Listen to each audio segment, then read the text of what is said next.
আজিকালিৰ দিনত মানুহে কি ক'ব বা সমাজে কি ক'ব সেইটো ভাবি একো লাভ নাই। কাৰণ মানুহে কষ্ট কৰি দুটকা উপাৰ্জন কৰাটো আজিকালি কিছুমান মানুহৰ হজম নহয়।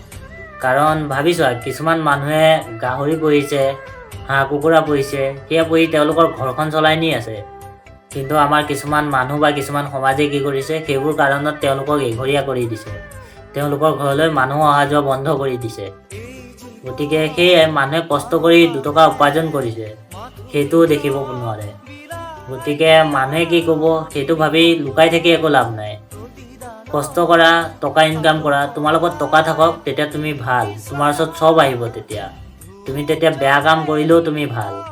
যদি তোমাৰ লগত টকা নাই তেনেহ'লে তুমি কিবা এটা ভাল কাম কৰিব গ'লেও তুমি বেয়া। গতিকে মানুহৰ কথা ভাবি লাভ নাই, নিজে ভাল কাম কৰা, টকা ইনকাম কৰা।